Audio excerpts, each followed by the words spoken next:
Hey, in this episode, I'm going to show you how to turn your garage into a paint station.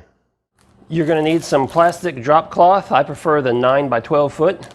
They come in a package, and I like to reuse mine several times, so this is what I'll be using today. You're also going to need a drop cloth to cover your floor, and a bunch of these clamps that you can pick up from the home center. These are real cheap. You can find them for 99 cents.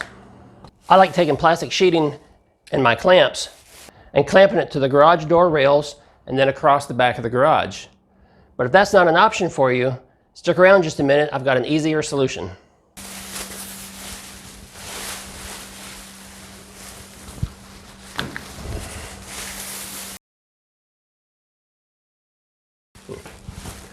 Make sure you overlap your sheeting so paint can't get through.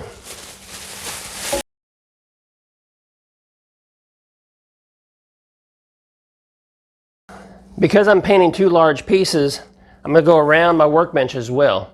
Sometimes I'll just stop with the area right there in front of the garage door and take a sheet across the middle of the garage. But in this case, I'm going to be working in both areas, so I kind of need to go around the room.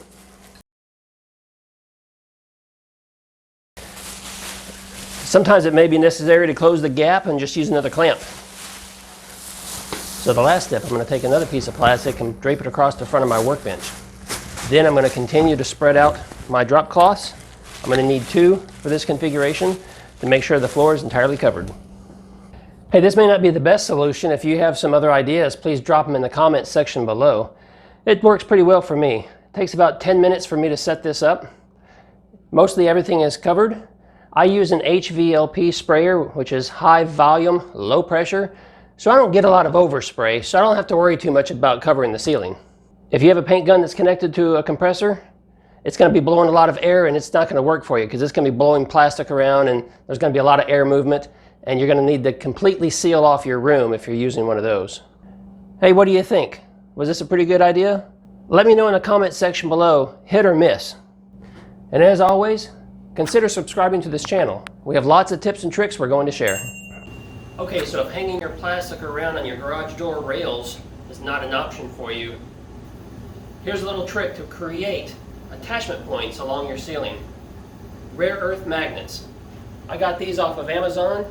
They got these little holes in them, and they're perfect for being able to take like a drywall screw, stick it right through the middle, just like that. And then you take this screw and you stick it up into your ceiling. It sits nice and flush. It's not an eyesore. It's even hard to see. You take another magnet and you put it on the end of a dowel or a piece of scrap 2x2. Then you've got yourself an anchor. You can pop it up onto your magnet. It's going to hold. You've got a clamping point to be able to attach your plastic. A word of caution: rare earth magnets are extremely powerful and they're also extremely brittle. So eye protection is a must.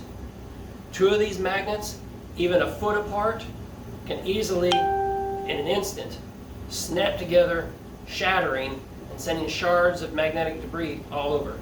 So make sure anytime you're handling rare earth magnets that you wear eye protection. So they're very powerful, they're very strong. Hey, if you find this tip helpful, let me know in the comment section below.